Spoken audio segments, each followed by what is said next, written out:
Hello everybody, this is Isaiah on Toasted Mushroom. Welcome to this video. I recently watched the beginning of the Buu arc in Dragon Ball Z again for the 50th time, and it's my favorite arc of the show. So if you aren't familiar with the original Buu arc beginning, whether that be because you haven't seen the show or you have only watched Kai, in the original anime for Dragon Ball Z, it starts with what's called the Otherworld Tournament. And this is where I saw the event that prompted me to make this video. As we recap here, Goku, having gotten to the final battle of the tournament, has to go against Kaioken, a warrior from the West Quadrant of Universe 7. But we're not supposed to know about the different universes yet. Keep that in your back pocket. Now, in the battle with Kaioken, Goku does not have the strength to beat him while using his Super Saiyan form. So, in order to bridge the gap, he has to implement the technique known as Kaioken in order to gain the, albeit short, upper hand. So, let's start off with a couple of things. What is the Kaioken? Kaioken is a technique created by King Kai. This technique increases the strength, speed, and power output of the user. The increase is directly related to the multiplier the user shouts when activating the technique. This technique is not without risk though, as the person who uses the technique experiences large amounts of recoil to their body. We see this in a couple of different examples, but mainly while Goku fights Vegeta during the Saiyan arc. In order to get around this restriction, the user must train their body to extreme levels and must have a great amount of ki control. Without either of these two things, the person using the technique could incur serious injury or even death. Now, why is this important to know? Well, it wasn't. Most people never bat an eye at this happening. The biggest thing to come out of this was, why hasn't Goku used Kaioken with Super Saiyan again, or any other Super Saiyan form? We learned later in Dragon Ball Super from Elder Kai that due to the emotions that are needed to turn Super Saiyan, stacking Kaioken on top of that would be extremely difficult, if not completely impossible. He further backs this up with the comparison that we see involving Goku using Kaioken with Super Saiyan Blue.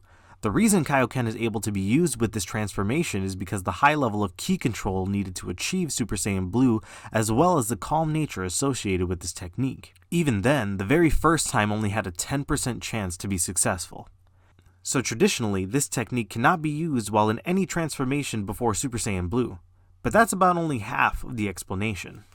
The reason that it is only half the explanation is because it's not entirely impossible that this technique cannot be used with Super Saiyan, Super Saiyan 2, or even Super Saiyan 3. You may be asking yourself, how is this possible? And there's a very specific requirement for this to be achieved, without completely destroying oneself. And that is that the person has to be dead. Now, this can be a little shocking, but it does require a little bit of thinking and postulating to get to this conclusion. How could I? Well, let's take a look at another transformation that takes a large toll on the body of the user. Super Saiyan 3. Super Saiyan 3 has a large drawback in its ki and stamina drain while it's being used. We can see this in the fight that Goku has with Majin Buu and in the fight with Kid Buu. While not explicitly stated, it is also heavily implied that Super Saiyan 3 is not an organic transformation. The only two people we see using this technique in the entire continuity of Dragon Ball are Goku and Gotenks. Gotenks is a fusion, so the rules that apply to normal people do not necessarily translate to him. Neither of the two fusees who can create him turn into a Super Saiyan 3 on their own, even after they learned the technique through the fusion. Goku is the other person who is able to utilize the Super Saiyan 3 transformation, but he isn't a fusion. He doesn't have any mystical powers or anything to help him with this transformation. That is, until we realize that he learned how to transform to this level in the other world while he was dead. This is significant because while dead, we know that the transformation takes less stamina and ki from the person using it. We know that while alive, the user's body goes through so much turmoil that it cannot continuously sustain the transformation. Goku says as much when he depowers while fighting Kid Buu. I say and I believe that the same principle applies to Super Saiyan Kaioken. The biggest concern when using Kaioken while in the Super Saiyan transformation itself is the destruction of one's own body. However, when dead, that concern is extremely lessened or does not exist at all. If this is the case, that would mean that as long as the person using Kaioken while Super Saiyan is dead, they have no problem achieving this form. Honestly, this is a lot of speculating and putting together information from different sources and different transformations, but I like an explanation that kind of puts something together like this. I think it just adds a little context to something that used to be there and then came back retconned, and now some people still really like it, and there's not really an explanation as for this little filler arc in the anime. Obviously, there is a lot of speculation on stuff that is not canon, right?